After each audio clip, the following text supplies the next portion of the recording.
This is 5 in 10 from Skywatch TV for Wednesday, June 5th, 2024. I'm Derek Gilbert. If you're watching us on YouTube, thank you very much. Please subscribe. Our address is at 5 in 10. Click the bell for notifications, and then we'll tell you after the break how to guarantee we never get canceled. Topic number 5 today is Israel. I'm rather glad we visited when we did because things are heating up there, and this frankly explains why most of the people we saw in the hotel we stayed in Jerusalem were evacuees from northern Israel.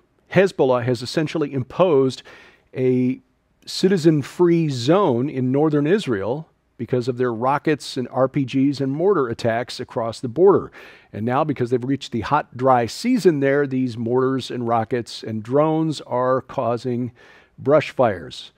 Residents and local authorities in northern Israel on Tuesday demanded that the government take stronger action to restore security there. Brush fires started by Hezbollah rockets burned a wide area near the town of Kiryat Shmona on the Golan Heights. Fires reached the outskirts of the mostly evacuated city there. The government, a spokesperson for the city, by the way, lamenting that the government was failing to provide even the most basic level of security for residents. As often as they strike the launch sites in southern Lebanon, Hezbollah finds other places from which to launch into Israel. And again, by starting these fires, making it extremely dangerous for people who remain in the Upper Galilee. Opposition lawmakers are blaming the government for failing to control the situation along the northern border. Far-right ministers, those who support Benjamin Netanyahu and his coalition, demand war with Lebanon. They say it is time to extend that buffer zone back into southern Lebanon, which Israel used to have. It eventually abandoned it. Hezbollah has moved in, and this is the result. The government's been trying to avoid expanding the war to the northern border because there's still no clear end in sight to the Gaza operation after 8 months of war there.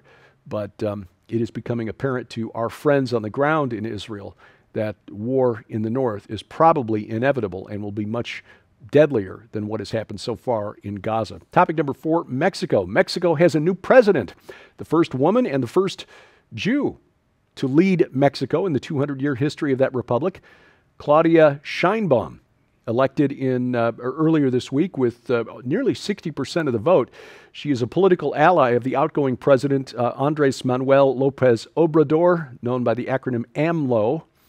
The main difference between the two is probably energy policy. AMLO is essentially a soft socialist, but a strong nationalist. And that is kind of the difference between a socialist and a fascist. Socialists believe in government ownership, and the big energy company in Mexico, Pemex, Petroleo Mexicana, I'm probably butchering the name, but Pemex is government-owned. Financial markets in the United States don't like that. They prefer more of a fascist system where the government basically tells the corporations what to do, but the corporate owners, the private owners, are the ones who profit. Sheinbaum, rather than being a pro-energy nationalist, is a climate scientist. So she's probably more of a green energy, Green New Deal type of politician, which probably sits better with the deep state in Washington, D.C., which leads one to speculate, no evidence, just speculation that perhaps there was some behind-the-scenes thumb on the scale in the Mexican election here. Anyway, topic number 3, speaking of politics, Farage is back. Nigel Farage, after sitting out for a few years and hosting a daily program on GB News in the UK, has announced he is going to run for Parliament. This is a U-turn from an announcement he made just a couple of weeks ago, and will lead the Reform UK party. Now, Reform UK is the political party that emerged from the Brexit party that was formerly headed up by Farage. Farage led Brexit, the vote, but the Brexit party, which really forced the issue onto the political stage in the UK, and that led to the United Kingdom voting to get out of the EU. Now, it's still extricating itself because there are a lot of people in the deep state in London who want to, globalists want to maintain those ties to the continent, despite the will of the voters in the UK. Farage says, quote, Britain has been failed by the two main parties, that being Conservative and Labour, that have conspired to accelerate our decline. There is not a cigarette paper between Labour and the Tories. He means, a dime's width of distance in this election. Both are hooked in a deadly addiction to mass immigration. Neither has a plan to pull this country out of a deep economic hole, and frankly, neither believe in it, meaning the country. I believe in this nation, and I'm prepared to fight for it. You haven't want to understand where he's coming from? He wrote, let's make Britain great again. He is a friend of Donald Trump. It'll be interesting to see what comes of this and how this will shake up the snap election called by Prime Minister Rishi Sunak for early July. Topic number 2, Methodist. That's the best name I can come up with for this. More than 10% of United Methodists left the denomination in a single day. More than 1 million saying, so long, it's been nice to know you. United Methodism's largest overseas jurisdiction voted to quit the denomination. This is in response to the church divorcing sex from marriage. At its general council meeting earlier in May, United Methodist Church voted May 28th to leave the denomination. In 2022, reportedly had 1.2 million members. That's more than 10% of the entire world's population of United Methodists.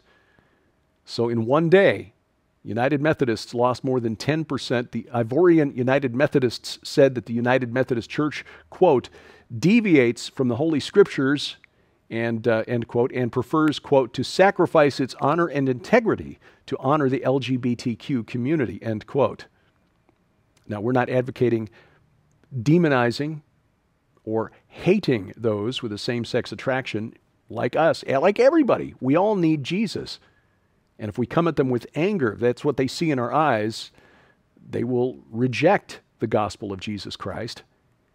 But the Bible is very clear on what constitutes sexual morality. United Methodist Church has rejected that, and it is shedding members left and right. And again, more than 10% of its members leaving the denomination in a single day just a week ago. Coming up, apparently when Joe Biden does this, it's fine. When anyone else does it, it's insurrection. I'll explain next on 5 and 10. God's creation is full of mysteries. What were the giants in the Scripture? Did dinosaurs roam the earth in the days of Noah? Are we alone in the universe? Join speakers Derek Gilbert, Rudy Landa, Michael Hoggart, Greg Patton, Mac Dominic, Josh Davis, and Micah Van Huss to explore the topics your Sunday school teacher didn't talk about at the Mysteries of the Bible Verse event in Cincinnati, Ohio, June 7th and 8th. Item number 1 today, rules for thee, not for me. When Biden does it, apparently it's stunning and brave. I'm talking about ignoring court orders, the kind of thing that gets Donald Trump labeled a threat to our democracy and you and me. Anyway, President Biden proudly proclaiming on social media just a few days ago that he's ignoring the will of the Supreme Court.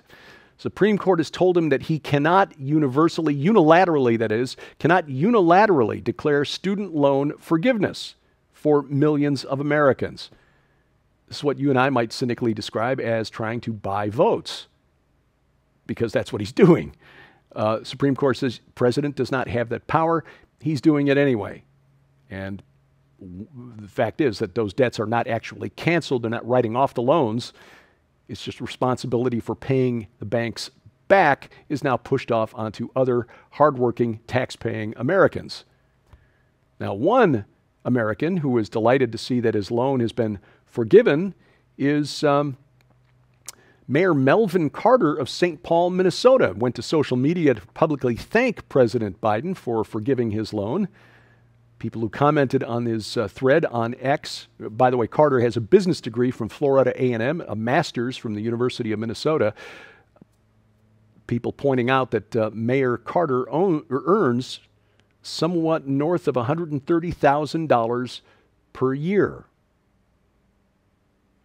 Now, in Biden's America, 130 grand a year won't make you rich, but it does mean you're a lot better off than most tax-paying Americans who are now responsible for the student loans of Mayor Carter and a lot of other Americans. Again, it's okay when Biden ignores the court, but you and I would not recommend that course of action. This week on Skywatch TV, we continue talking about the work at Whispering Ponies Ranch and how you can bless a child in need. We're talking about children in the foster care system. Many wonderful people volunteer as foster parents, but the facts remain that children in the foster care system are at much greater statistical risk of turning to drugs, pornography, prostitution, homelessness, gangs, prison, early death. It's just a fact. But if we can show them the love of Jesus Christ at a young age, using the tools at our disposal, the miniature horses at Whispering Ponies Ranch to break down barriers, their lives can be changed forever, and you can be a part of that. Nita Horn, CEO of Whispering Ponies Ranch, our special guest on Skywatch TV this week. Watch the program now at skywatchtv.com, where all of our video content is always archived. You can also watch it right now at our Skywatch TV channels on Roku or Apple TV. You can also watch the broadcast over the air, our partner Christian networks. The schedule is posted at skywatchtv.com/channels. You can also catch it right now at rumble.com/skywatchtv. The main Skywatch TV program back on YouTube at Skywatch Television, but better yet, make sure we never get canceled again by downloading our free mobile app, which brings all of our content, this program, the main show, Simply His, and exclusive content right into your smartphone or tablet. There's also a link to the Skywatch TV streaming video site where you can find documentaries and exclusive content as well. This is available for iOS, Android, and Amazon Kindle Fire phones and tablets. It is absolutely free, and we have links to their app stores at our website, skywatchtv.com/app. Thank you for watching as we keep watch. I'm Derek Gilbert. This is 5 in 10 from Skywatch TV.